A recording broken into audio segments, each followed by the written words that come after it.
Étant donné que Root est développé en C++, nous allons faire dans ce chapitre des rappels sur les notions de base de ce langage. Dans une première partie, nous allons passer en revue les flux de données d'entrée et de sortie en s'attardant sur quelques fonctionnalités qui permettent de tester et de contrôler la qualité des données échangées, ainsi que de modifier ou de manipuler leur format.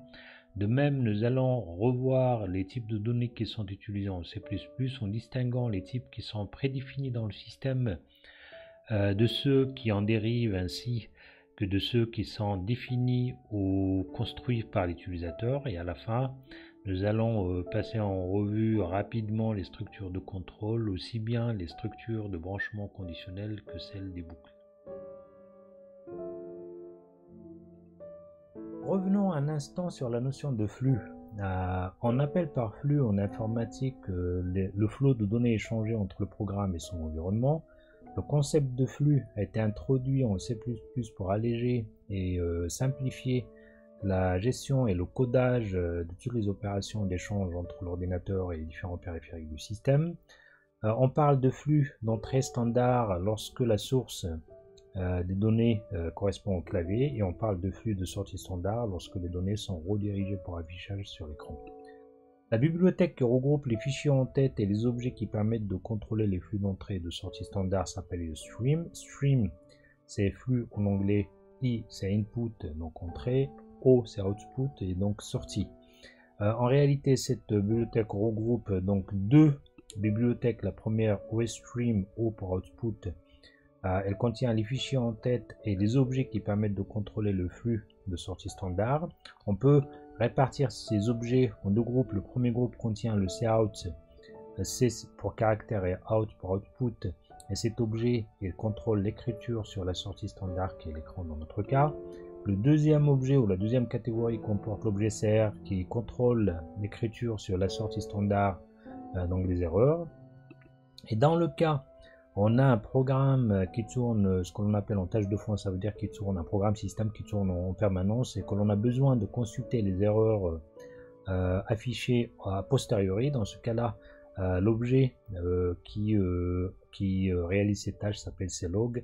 Il permet de laisser une trace sur un fichier, des traces d'erreurs sur un fichier qu'on appelle le fichier log associé à l'application en question. La deuxième bibliothèque des fichiers en tête et de l'objet qui gère le flux d'entrée standard s'appelle stream I pour input. L'objet s'appelle cin, donc C pour caractère et in pour input. Nous allons à présent nous intéresser à la mise en forme de l'affichage des données sur la sortie standard. Pour ce faire, on utilise ce que l'on appelle les modificateurs ou manipulateurs de flux. Je me limite à ceux de la librairie Stream. On en distingue ceux qui s'appliquent sur l'affichage des nombres entiers de ceux qui s'appliquent sur l'affichage des nombres réels. Pour ce qui est des entiers, donc on peut choisir la base numéraire dans laquelle on voudrait afficher le nombre, soit décimal, hexadécimal ou octal. On peut afficher la base dans laquelle le nombre est exprimé, et celle-ci sera donc affichée comme préfixe juste avant le nombre, 0 pour octal et 0x pour hexadécimal. Pour les réels, on peut les afficher en choisissant soit la représentation en virgule flottante avec une puissance de 10, c'est ce qu'on appelle le format scientifique, ou bien en utilisant la représentation en virgule fixe, c'est-à-dire un nombre décimal avec une virgule décimale, c'est ce qu'on appelle le format fixe D, c'est le format par défaut. Pour ce qui est maintenant de l'application de ces modificateurs, la syntaxe consiste tout simplement à les saisir à la queue leu juste après donc l'objet cout, ensuite de saisir la variable et la valeur de celle-ci sera affichée en tenant compte donc des modifications qui ont été appliquées juste auparavant.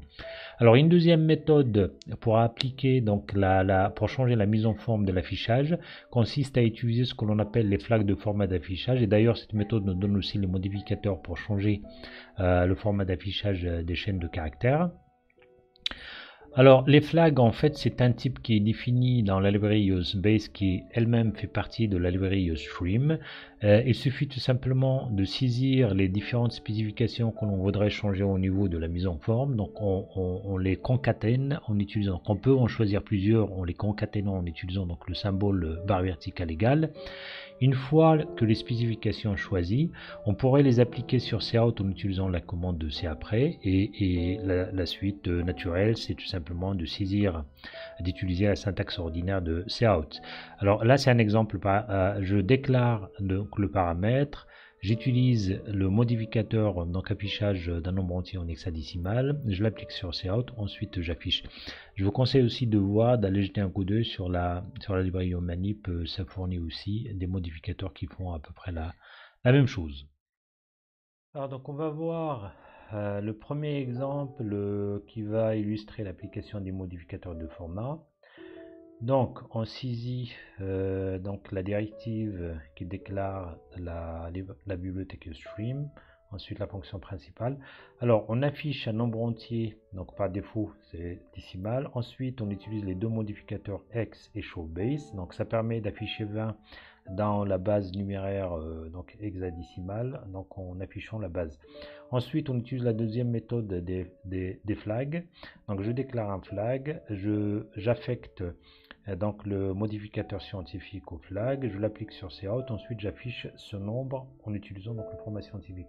Donc le résultat de l'exécution, j'attire votre attention ici, donc là la commande d'exécution c'est celle-là, j'utilise donc le standard 2017 de C++.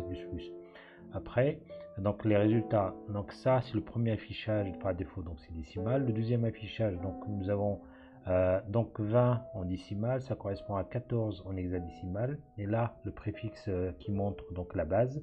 Alors hexadécimal ça veut dire en base de 16, ça veut dire que 4 fois 16 à la puissance 0 plus 1 fois 16 à la puissance 1, et si vous faites le calcul c'est 20. La même chose, le format scientifique, donc le nombre que nous avons ici. Alors en format scientifique vous avez toujours un point quelque chose. Le nombre décimal on peut aussi le fixer par un modificateur de précision. Après, nous avons la puissance de 10, et comme vous le savez, donc la puissance de 10 est remplacée par la lettre E, ou plutôt représentée par la lettre E. Nous allons à présent nous intéresser en détail au flux de l'entrée standard et l'objet CN qui contrôle la lecture de ce flux. Pour mieux comprendre la suite, je vais revenir sur un point. L'entrée standard, dans notre cas, c'est le clavier, et les données qui sont saisies sur le clavier ne sont pas lues directement par l'objet CN. En fait, ils sont stockés dans une mémoire tampon et toutes les opérations que CN effectue, il le fait sur la mémoire tampon et non pas sur le clavier directement. Donc cela étant dit, les opérations que l'on peut effectuer sur le flux de l'entrée standard peuvent être réparties en deux groupes. Le premier groupe nous permet de contrôler ce que l'on appelle les états d'erreur du flux et concrètement quelles sont les erreurs auxquelles on pourrait être confronté. Soit les données qui sont dans les mémoires tampons ils sont corrompues ou incomplètes ou inutilisables. Dans ce cas-là, la fonction qui nous permet de traiter cette situation, c'est la fonction bad. Et si c'est une fonction logique, si la valeur retournée par cette fonction est égale true, ça veut dire que c'est une erreur fatale. La deuxième situation est que les données sont bonnes, mais c'est l'opération de lecture qui a échoué, et la fonction qui nous permet donc de traiter cette nouvelle situation, c'est la fonction fail. Et la même chose, si la valeur retournée par cette fonction est égale à true, c'est qu'on a une erreur aussi, une erreur concernant l'opération de lecture. Et les données, ils ne sont pas utilisables. Et la fonction qui nous permet de traiter les deux situations que je viens d'évoquer donc en même temps, c'est la fonction good. Si la valeur retournée par cette fonction est égale à true, ça veut dire que les données qui sont lues, ils sont tout simplement valables et valides. Et en conclusion, donc il suffit d'utiliser après chaque opération sur le flux d'entrée standard donc cette fonction, et ça permet soit de valider l'opération, soit de la rejeter. Donc j'ai présenté aussi donc deux autres fonctions que j'estime intéressantes. La fonction endFile nous permet de savoir si on a atteint la fin du flux, ça veut dire est-ce qu'il reste ou non d'autres données à lire. Si la valeur retournée est égale true, ça veut dire que l'on a atteint la fin du flux ou du fichier dans le cas où l'entrée standard est un fichier. La même chose, la fonction clear permet de réinitialiser l'état du flux, ça veut dire s'il y a des erreurs qui ont survenu dans des opérations antérieures, ça permet tout simplement de les corriger. Le deuxième groupe d'opérations que l'on peut effectuer sur le flux Donc il y en a plusieurs, mais j'ai choisi d'en citer quelques-unes que j'estime les plus fréquemment utilisées. Alors pour la lecture, soit on utilise un double chevron, soit on utilise la fonction getLine. Dans le cas d'un double chevron, donc on lit mot par mot, et ce qu'on entend par mot, c'est une chaîne de caractères qui se termine par un espace blanc. Et la fonction getLine permet tout simplement de lire ligne par ligne. Mieux encore, il permet d'extraire à partir d'une ligne seulement un de ces caractères et de les placer donc dans une chaîne de caractères que l'on pourra utiliser par la suite.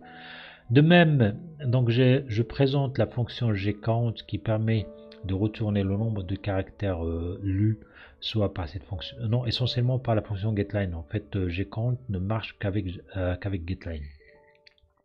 De même, la fonction ignore qui permet donc d'ignorer NC caractères de flux jusqu'à ce que l'on rencontre un délimiteur. Un délimiteur, tout simplement, c'est un caractère que l'on indique qui permet justement d'arrêter cette opération.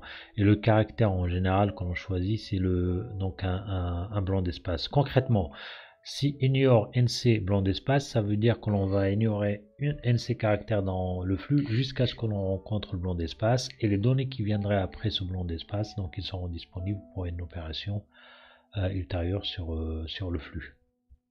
Alors dans cet exemple, nous montrons les fonctions logiques qui contrôlent les états d'erreur du flux. Alors je voudrais revenir sur les codes que j'utilise pour les différents exemples. Je vais revenir sur ces codes-là en détail à la fin de la présentation, en même temps sur leur saisie que sur leur exécution sur la ligne de commande. Donc dans cet exemple, tout simplement on veut voir les états d'erreur de l'opération de lecture qui s'effectue à ce niveau-là. Et il suffit de regarder le code retour ou la valeur retour de la fonction good. On voit bien que c'est la valeur que c'est true, ce qui permet de confirmer que cette opération-là s'est déroulée avec succès. Alors, le deuxième exemple concerne les opérations que l'on peut effectuer sur le flux. Je vais reprendre effectivement celle que j'ai présentée juste auparavant. Alors, on regarde aussi la sortie donc, de l'exécution de ce programme. Alors, le premier invite, c'est pour la saisie d'une chaîne de caractères, ici c'est Maroc, qui est affectée, donc on utilise la fonction getLine pour la lecture, est affectée à la variable str qui est affichée ici. Alors gcount permet donc de retourner le nombre de caractères, donc il faut faire attention que dans une chaîne de caractères, on a toujours le dernier, c'est le retour à la ligne qui n'est pas affiché mais qui est compté, c'est pour ça qu'on a 6 ici alors qu'il n'y en a que 5. Sixième, c'est le retour à la ligne. Ensuite, pour illustrer l'action de la fonction ignore, donc on saisit deux chaînes de caractères, on demande à CIN d'ignorer la première chaîne, au maximum donc d'ignorer 256 caractères, mais de s'arrêter une fois que l'on rencontre le premier espace blanc. Et on voit bien ici que le premier espace blanc, donc c'est celui qui est avant Mohamed. Et quand on applique la fonction getLine, donc CIN il ignore ça, il lit et donc il affecte Mohamed à non. Donc on peut bien le voir donc en affichant non. Le contenu de non n'est pas El Qassimi mais c'est Mohamed. Nous allons à présent nous intéresser un peu plus en détail au flux d'entrée et de sortie en fichier. Ça veut dire que soit la lecture se fait à partir d'un fichier, soit l'écriture se fait dans un fichier. La bibliothèque des entêtes dans ce cas-là s'appelle fstream, F pour file. En réalité, il regroupe trois bibliothèques, l'une pour le flux d'entrée, l'autre pour le flux de sortie, et la troisième, il comporte des constantes qui nous servent à déterminer ou à définir le mode d'accès au fichier. Alors, si on prend le flux de sortie, donc la première des choses à faire, c'est de déclarer un objet avec la commande de ofstream, de déclarer un objet qui serait associé à un fichier dans lequel on va écrire. Une fois qu'on l'a déclaré, donc on l'ouvre en utilisant la fonction open qui prend deux arguments. Le premier, c'est une chaîne de caractères qui détermine le nom du fichier, et la deuxième, c'est une constante qui détermine donc les modes d'accès au fichier. D'ailleurs, c'est ces constantes-là qui sont définies dans la bibliothèque iOS. Alors, je vais revenir sur les différents modes d'accès ici. Ensuite, une fois que l'on a ouvert le fichier, la première des choses à faire, c'est de vérifier que l'ouverture s'est déroulée sans erreur en utilisant la fonction isOpen, qui est une fonction logique dans le retour, la valeur retournée soit 1 dans ce cas-là, donc il n'y a pas de souci, 0, il y a un problème. Ensuite, donc on écrit dans le fichier. Alors il y a plusieurs méthodes qui nous permettent d'écrire dans le fichier. J'ai choisi de présenter ici la plus simple qui consiste à utiliser donc le double chevron inversé, qui est une écriture formatée. Ça veut dire que la variable elle est écrite comme telle dans le fichier. Une fois que l'on aurait fini d'écrire tout ce que l'on veut dans le fichier, après on le ferme. En ce qui concerne le mode d'accès, étant donné donc que c'est un objet flux de sortie, donc le mode out est activé automatiquement, même si on ne le précise pas. Et ce qu'on appelle le curseur d'écriture, ça veut dire la position à partir de laquelle on va écrire dans le fichier. Alors par défaut, le curseur d'écriture il se place au début du fichier. Si on voudrait que celui-ci se place à la fin du fichier, on utilise l'un de ces deux modes là. ATE c'est at the end et l'autre APP c'est append. Alors par contre, si on veut à chaque fois que l'on écrive dans le fichier, donc ce que l'on écrit se met toujours à la fin du fichier, donc il faut utiliser le mode APP. ATE, donc au départ, le curseur est à la fin, mais après on peut le déplacer à n'importe quelle position dans le fichier. Donc on va voir ça en détail dans un exemple. Après, nous avons, si on utilise donc le mode trunk, c'est tronqué. Alors, quand le fichier est ouvert, s'il existe et s'il contient des données, celles-ci sont écrasées. Donc, si on veut à ce que le fichier soit toujours un fichier nouveau, dans ce cas-là, on utilise ce mode-là. Par contre, si on veut écraser les données existantes, si on veut pas écraser les données existantes, donc on n'utilise pas ce mode-là. Après, si on veut tout simplement écrire dans le fichier avec un mode binaire, on utilise le mode binary. Et ça veut dire tout simplement que l'écriture n'est pas formatée. Et dans ce cas-là, on ne peut pas lire ce qui est écrit dans le fichier. Donc cet exemple nous montre les démarches minimales à faire pour créer et écrire dans un fichier. Donc après avoir déclaré les fichiers en tête, celle-ci c'est pour avoir accès à OF stream, celle-là c'est pour avoir donc accès à l'objet cout. Donc les 4 opérations comme je viens d'indiquer auparavant minimales à faire. La première c'est de déclarer l'objet, la deuxième c'est de l'ouvrir, le nom du fichier et les différents modes d'accès. J'ai mis explicitement le mode out qui est activé par défaut puisque c'est un flux de sortie. J'ai choisi 8, ça veut dire que le curseur d'écriture au départ, à l'ouverture, il va se placer à la fin du fichier. De même, j'ai choisi le mode trunk, ça veut dire si, une fois le fichier ouvert, s'il contient des données, celles-ci sont écrasées. Après, je contrôle si l'ouverture s'est faite sans erreur. Si c'est le cas, donc j'aurai un message que output data créé avec succès. Si c'est pas le cas, j'aurai un message d'erreur et j'arrête le programme. Ensuite, évidemment, dans l'éventualité que l'ouverture s'est faite sans erreur, donc j'écris dans le fichier la phrase bonjour tout le monde. Ensuite, je ferme le fichier. Si j'exécute, si je compile, je génère l'exécutable et je l'exécute, ce que j'obtiens comme sortie, donc output data créé avec succès, ça veut dire que tout s'est passé sans erreur. Si j'utilise la commande en ligne du bash more qui permet d'afficher le contenu donc de output data, je constate effectivement qu'il y a bonjour tout le monde. Alors il faut savoir que à la fin il y a toujours un marqueur à la fin du fichier que l'on appelle undo file et c'est lui qui nous permet de savoir tout simplement quand on lit un fichier qu'on a atteint la fin du fichier. Alors on va voir cette fois-ci le flux d'entrée en fichier. Comme avant, on déclare un objet ifstream. Ensuite, on ouvre le fichier en utilisant la fonction open en indiquant le nom du fichier. Et cette fois-ci, pour le mode d'accès, le mode par défaut c'est in, soit on l'indique, soit non. S'il n'est pas indiqué, il est activé par défaut. Et un autre mode qu'il faudrait préciser dans le cas où le fichier que l'on va lire a été écrit en mode binaire, donc il faut préciser le mode binary. Après, Au même titre que ce que l'on a vu pour l'objet CIN, donc les fonctions de contrôle des états d'erreur, elles sont les mêmes, elles sont identiques, donc ils s'utilisent de la même manière. Pour ce qui est des opérations que l'on peut effectuer, donc les opérations de lecture, la première des choses à faire d'abord, c'est de contrôler que l'ouverture du fichier s'est déroulée sans erreur. Pour la lecture, donc il y a plusieurs façons de le faire. Je présentais ici 3 méthodes parmi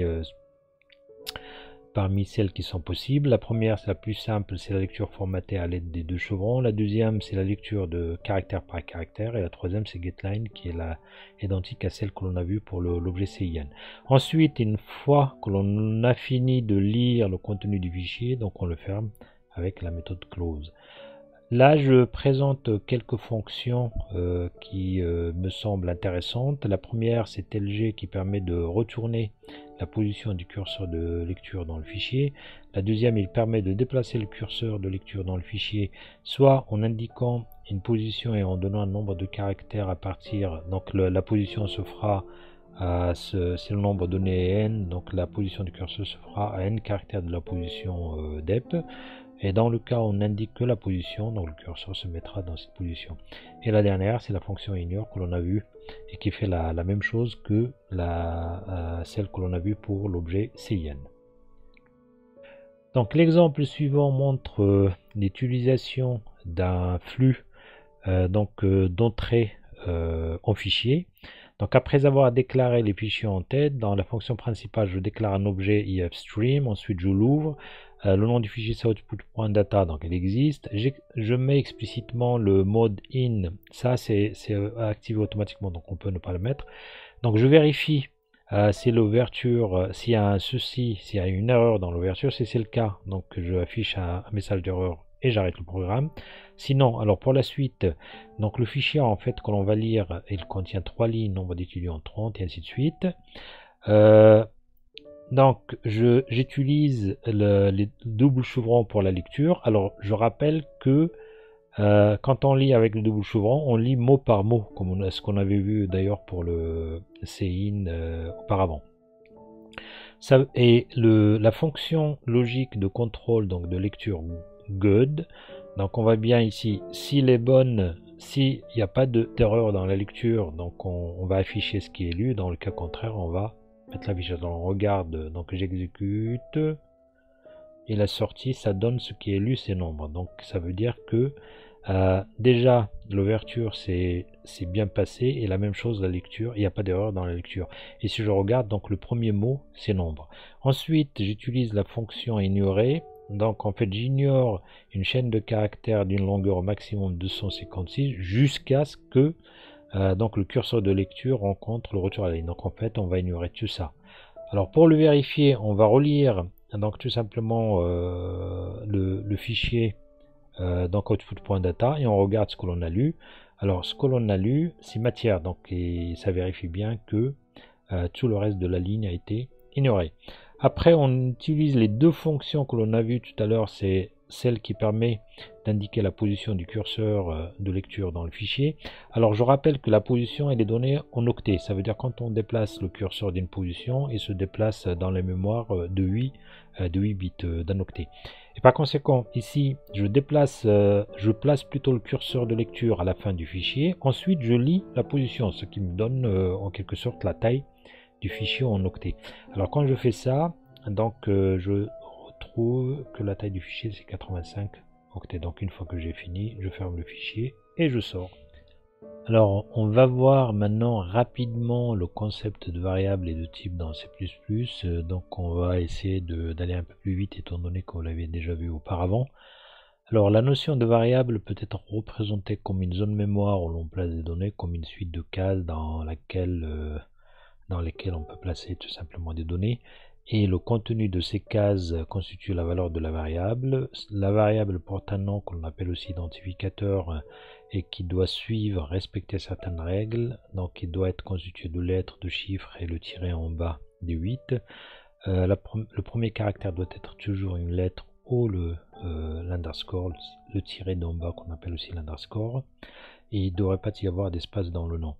Après, pour la déclaration, on dit que les variables ou les données dans C++ sont typées. Ça veut dire, avant d'utiliser quelque chose, on doit déclarer son type au compilateur.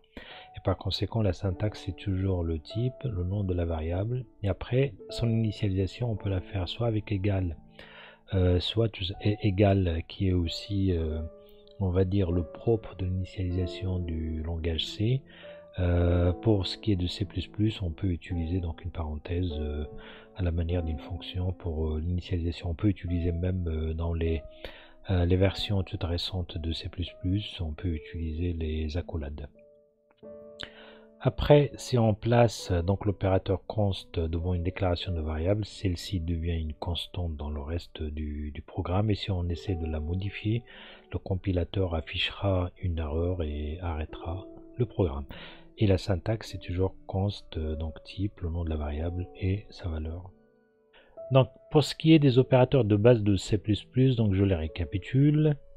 Donc nous avons l'affectation, les opérateurs arithmétiques et ainsi de suite. De même, donc je récapitule donc les propriétés des différents opérateurs donc en ordre décroissant de priorité d'en haut vers le bas, et les opérateurs qui se trouvent sur la même rangée donc ont le même niveau de priorité. Les types de données en C++ peuvent être répartis en trois catégories. La première catégorie concerne les types prédéfinis à intégrer au système, ceux que vous connaissez. Donc peut-être le nouveau type qui ne figure pas, par exemple dans le langage C, c'est ce qu'on appelle le type caractère élargi. En fait, c'est un type caractère qui utilise un nombre de bits plus important de manière à ce qu'il puisse intégrer tous les caractères existants dans toutes les langues utilisées dans le monde. Alors, la deuxième catégorie, ce sont les types donc, qui dérivent des premiers, comme par exemple le retour des fonctions, les tableaux, les pointeurs et les références.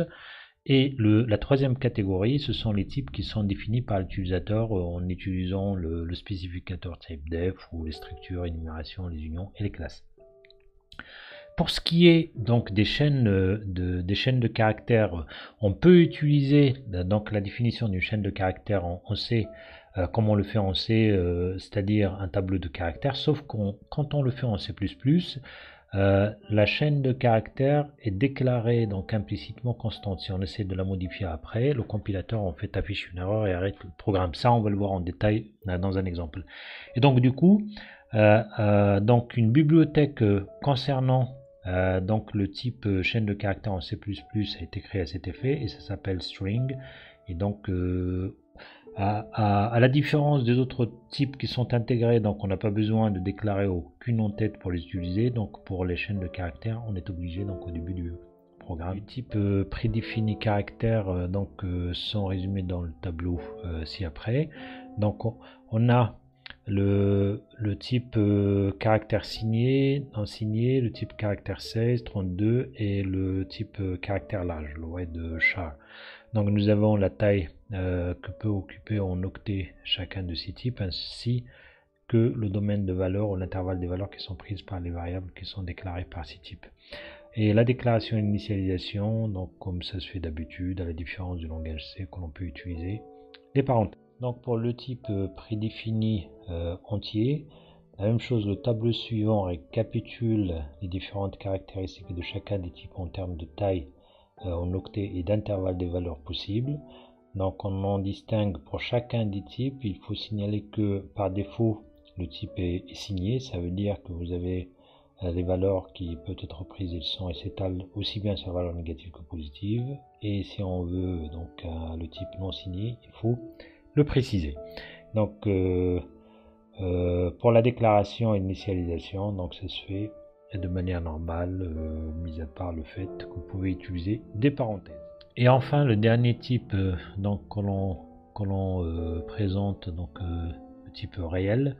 Donc le tableau suivant récapitule un peu les différentes caractéristiques ou les caractéristiques des différents types réels, donc float, double et long double, donc 4 octets, 8 et 16. Et l'intervalle donc des valeurs possibles est très large parce qu'on utilise tout simplement la représentation en virgule flottante. Pour le type donc booléen, le spécificateur c'est bool et la taille c'est un octet et les valeurs qui sont prises c'est soit 1 qui correspond à la valeur vraie ou true et 0 qui correspond à la valeur false. Donc l'exemple suivant reprend quelques types et affiche le nombre d'octets qui leur correspondent et en même temps les valeurs minimales et maximales des intervalles des valeurs qui sont prises respectivement par chacun des ces types. Je reviendrai sur les fonctions qui sont utilisées. Donc si j'exécute le programme, la sortie que je vais obtenir donc va afficher. J'ai oublié de mentionner aussi une chose, c'est que la taille qui est donnée pour chacun des types dépend de la machine sur laquelle on travaille. Alors en moyenne, en général, ce sont les chiffres que je vous ai donnés, d'ailleurs qui correspondent à celles de la machine sur laquelle je travaille. Mais néanmoins, si vous en avez des valeurs différentes, c'est que tout simplement ils dépendent des processeurs de votre machine. Et donc du coup, et d'ailleurs les valeurs qui sont affichées ici, ce sont les mêmes que c'est ces valeurs-là que j'ai reprises dans les tableaux d'illustration que nous avons vus auparavant.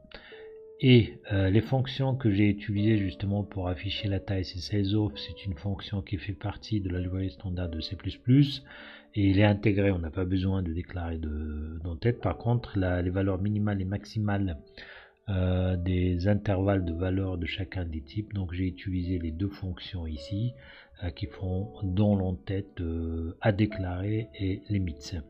Je ne vais pas revenir sur la syntaxe qui pourrait apparaître un peu barbare pour chacune des fonctions, mais en fait on va revenir sur ce genre de notation, de sémantique, une fois que l'on aurait abordé la partie programmation orientée objet et plus particulièrement donc les classes.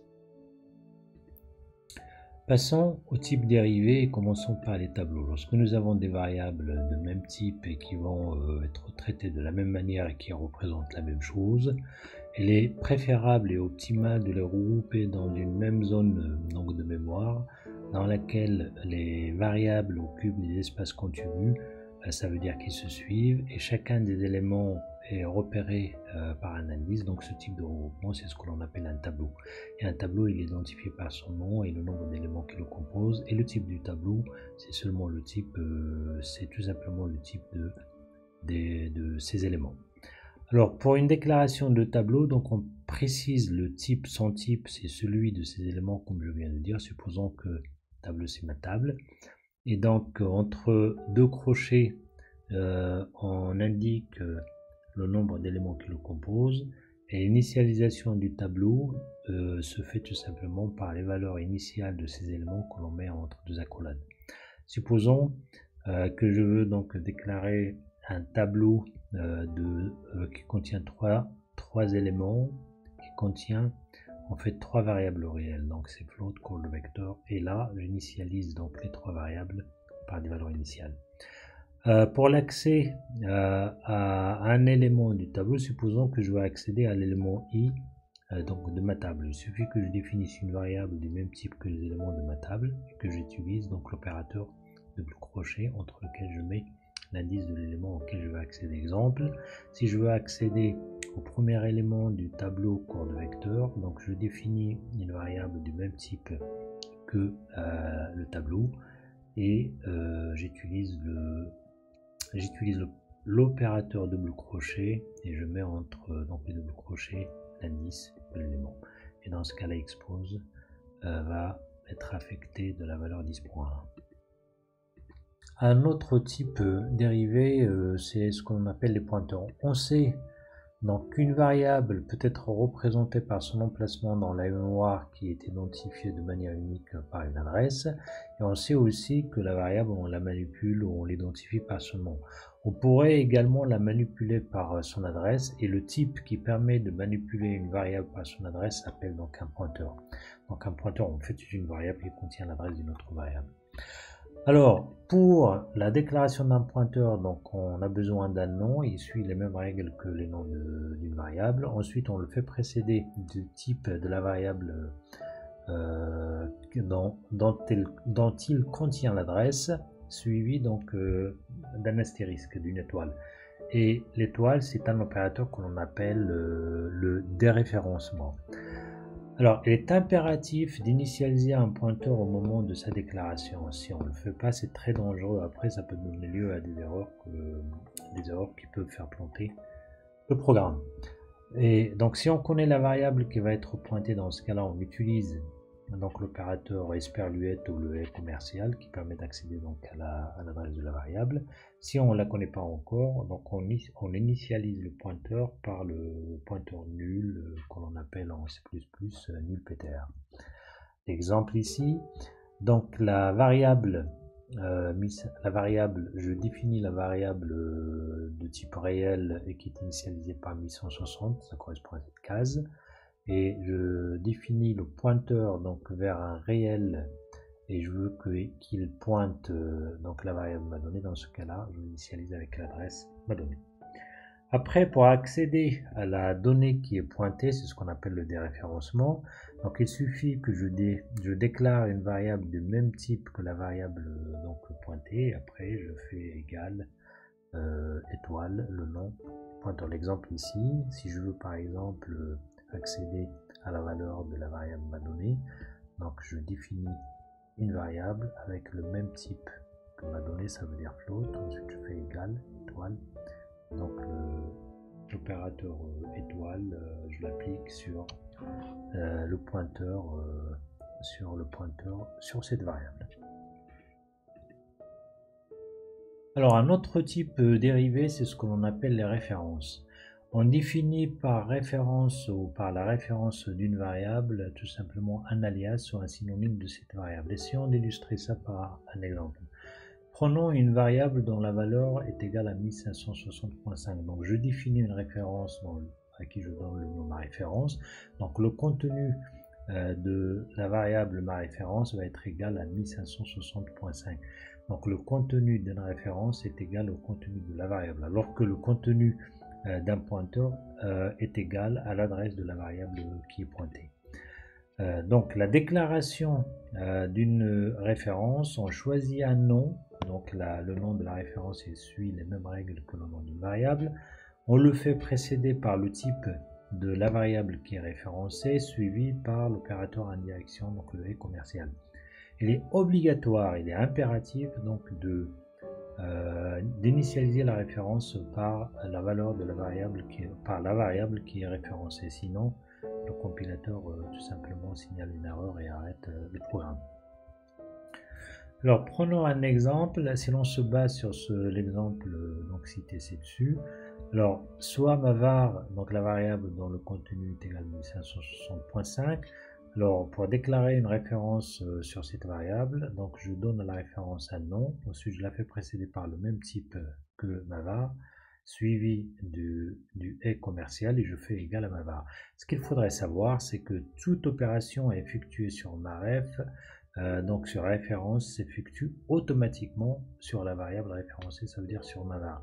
Si j'augmente la valeur de ma ref par 1, la valeur de ma var passe automatiquement à 1561.5.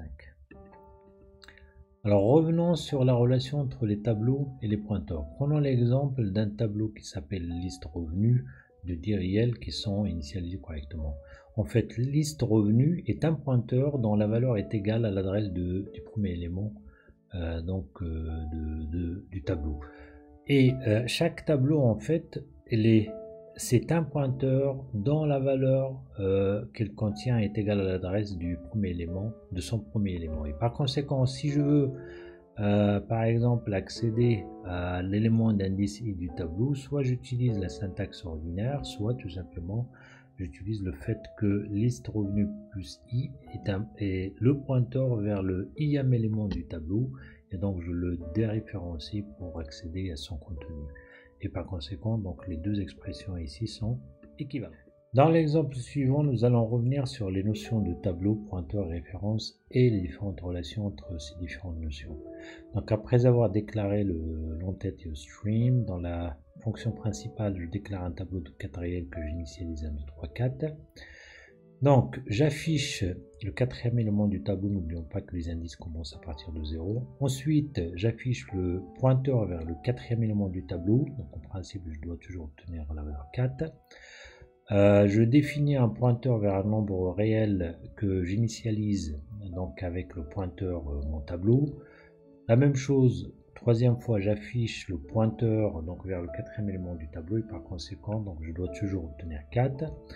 Après, je définis une référence vers le quatrième vers le pointeur vers le quatrième élément du tableau, je l'affiche, toujours 4, et je modifie la valeur de la référence en l'augmentant de l'unité, et j'affiche le quatrième élément du tableau. En principe, cette valeur-là doit être aussi modifiée de manière automatique. Alors, si j'exécute donc ce petit programme et je regarde le résultat, je vois bien que donc là c'est l'affichage du quatrième élément, ça, donc ça donne toujours 4, et quand j'ai changé ma référence, donc ça a changé tout simplement la valeur de la variable qui a été référencée, donc le quatrième élément du tableau, donc ça donne 5.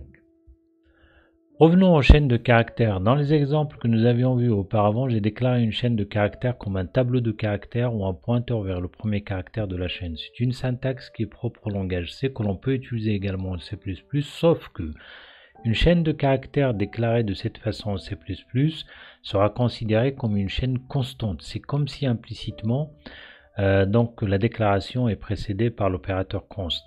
Et si l'on essaie de modifier la valeur de cette chaîne dans la suite du programme, le compilateur signale une erreur et arrête donc l'exécution du programme. Donc pour déclarer une chaîne de caractères dans C++, on utilise le type stdstring dont on déclare le fichier en tête au début du programme pour pouvoir l'utiliser. Et la déclaration et l'initialisation donc d'une chaîne de caractères se fait de la manière suivante: stdstring, le nom de la variable, et la valeur initiale. Donc j'ai déclaré d'autres chaînes de caractères que je vais utiliser pour illustrer quelques méthodes qui sont associées à ce type. La première, c'est assign, et ça permet d'affecter la concaténation de deux chaînes de caractères à une troisième. Ce qui revient à dire tout simplement, c'est comme si on a str est égal à str1 plus str2. Et d'ailleurs, cette écriture donc peut être utilisée, elle est acceptée par le compilateur. Et dans l'exemple que j'ai choisi ici, donc str va être la concaténation de hello et de world, et donc elle va être égale à hello world. La deuxième fonction permet de retourner la longueur au nombre de caractères de la chaîne. Dans notre exemple, donc c'est égal à 11. La troisième permet d'accéder donc à au caractère d'indice i, ça veut dire se trouvant à la position i plus 1. Dans notre cas toujours, si je prends i est égal à 4, donc le cinquième caractère de la chaîne str c'est o. Et la fonction ou la méthode find permet de retourner la position de la première occurrence de la chaîne str2 dans la chaîne str, et dans l'exemple que j'ai pris ici, donc la première occurrence de world dans hello world c'est 6. Ensuite, donc je présente quelques autres méthodes donc associées à ce type. La méthode data permet de convertir une chaîne de caractères déclarée à la C++ à une chaîne de caractères à la C. Et la dernière permet d'insérer donc une chaîne de caractères str3 dans str à la position indiquée ici. Si je prends par exemple la position est égale à 6 et str3 c'est 2, donc on veut insérer cette chaîne de caractères à la 6e position dans la chaîne hello world, donc ce qui donne comme résultat hello the world. Donc l'exemple suivant illustre l'utilisation du type stdstring. Après avoir déclaré le fichier en tête, je déclare trois chaînes de caractères, la première initialisée à la chaîne nulle et la deuxième donc à hello et la troisième à world. Ensuite j'affecte donc str2 à str1 en utilisant la méthode assign. Ensuite je concatène str3 à str1 en utilisant tout simplement donc l'addition.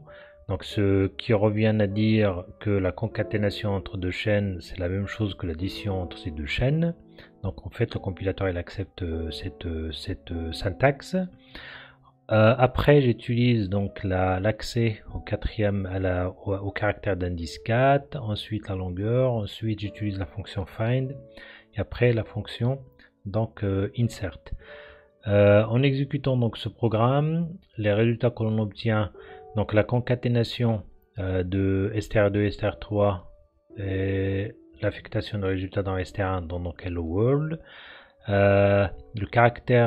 le cinquième caractère de str1 donc c'est O, la longueur c'est 11, la position de la première occurrence de world dans hello world donc c'est la position 6, Et après l'insertion de all the à la 6e position, donc on obtient hello all the world. Passons maintenant à un nouveau type défini par l'utilisateur. Supposons que l'on a un ensemble de variables de type différents cette fois-ci, qui vont subir le même traitement et que l'on voudrait regrouper de manière à optimiser ce traitement. Donc la solution, c'est de les regrouper sous forme de ce que l'on appelle une structure. Donc une structure, c'est un regroupement de plusieurs variables de types différents qui est lui-même défini comme un nouveau type et que l'on peut utiliser de la même manière que l'on utilise les types qui sont prédéfinis déjà par le système.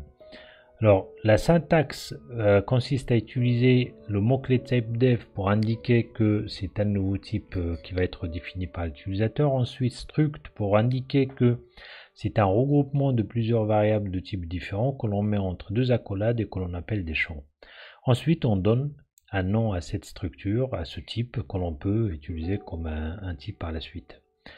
Alors, pour la déclaration, donc supposons que l'on veut définir donc une structure qui s'appelle personne et qui est composée de deux chaînes de caractères que sont le nom et le prénom, et d'un entier qui est l'âge de la personne. Ensuite, donc personne devient un type que je peux déclarer n'importe quelle variable comme une personne. Et pour l'initialisation des champs donc de la structure de la variable, il suffit d'utiliser donc l'opérateur point qui permet d'accéder à chacun des champs donc de la variable et de l'initialiser par le type, par une valeur initiale du même type que celui qui est déclaré. Voyons maintenant un autre type intéressant défini par l'utilisateur. Supposons que l'on manipule un ensemble de valeurs de type, un ensemble de variables donc de types différents et que l'on n'utilise qu'une seule variable à la fois et que l'on est contraint par l'espace mémoire. Ce qui se passe par exemple quand on programme donc les systèmes embarqués. Alors la solution, c'est d'utiliser le type union. Donc le type union, c'est un regroupement de variables donc de types différents qui occupent le même espace mémoire et par conséquent, il n'y a qu'une variable qui est définie à la fois. Donc pour ce qui est de la syntaxe, donc on utilise les mots-clés typedef, union et le reste c'est à peu près la même chose que structure. La déclaration et l'initialisation restent la même que ce que l'on a vu pour une structure. Toutefois, il faudra faire attention.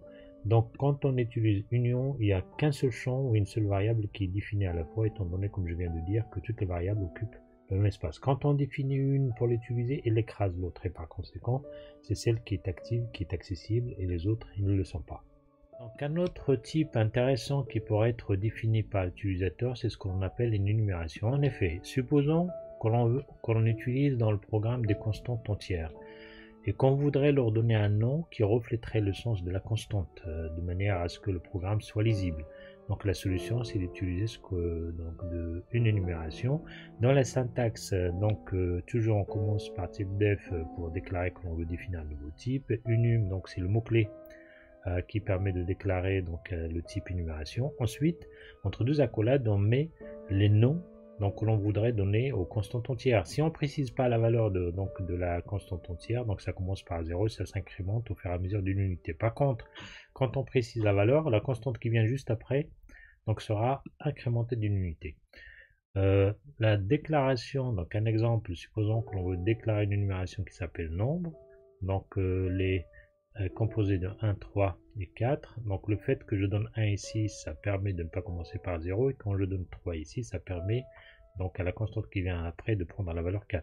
Et donc nombre serait un type au même titre que les types qui sont prédéfinis dans le système. Et on peut définir une constante par ce type-là et lui affecter l'une des valeurs de l'énumération qui est associée à ce type.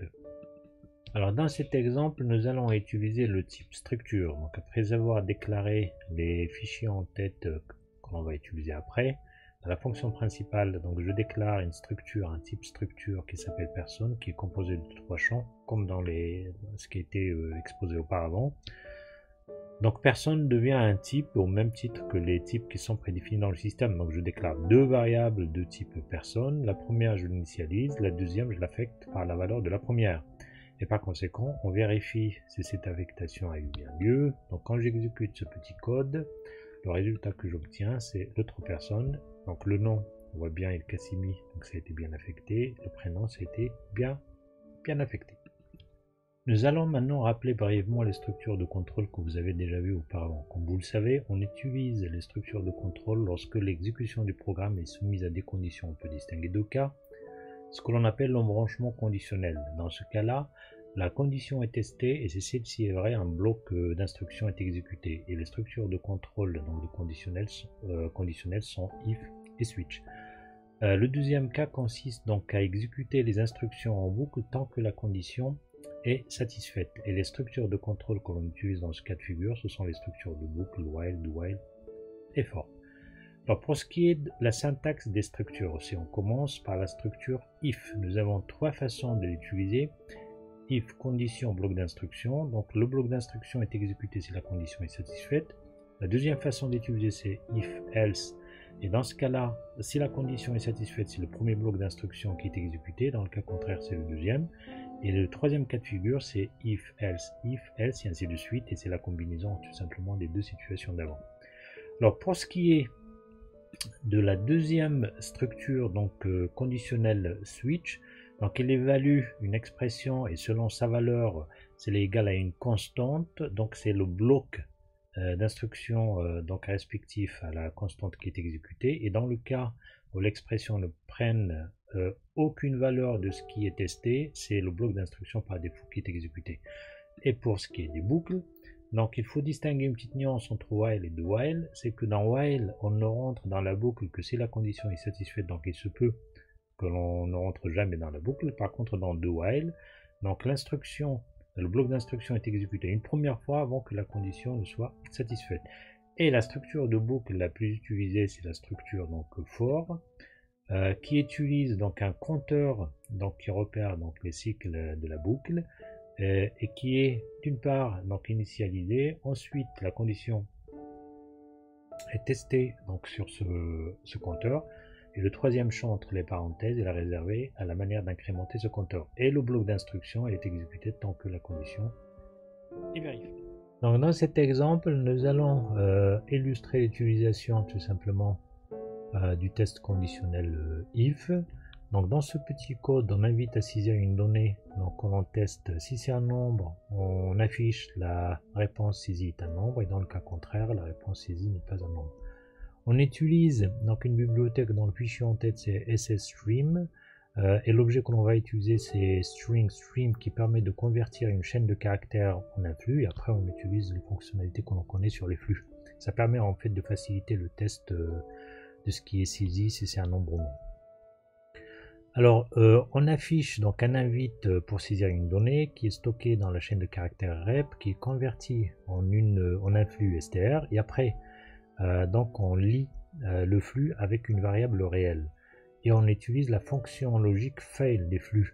Donc si celle-ci donc est fausse, dans ce cas-là, donc en fait la lecture s'est bien déroulée, dans ce cas-là, la donnée qui est saisie est un nombre, et dans le cas contraire, ce qui est saisi n'est pas un nombre. Donc si on exécute ce petit code, donc ce que l'on obtient, donc un invite qui nous demande d'entrer un nombre entre 10 et la réponse donc saisie est un nombre. Nous allons maintenant voir dans cet exemple une illustration de l'utilisation des structures de boucle que nous allons devoir, les trois structures de boucle. Donc le petit bout de code qu'on utilise comme exemple consiste d'abord à déclarer un pointeur vers un nombre réel qu'on va utiliser comme tableau. En utilisant la structure donc while, on va remplir les 5 premiers éléments de ce tableau. Ensuite, on va les afficher avec la structure de while. Ensuite, on va les afficher également de la même manière avec la structure for.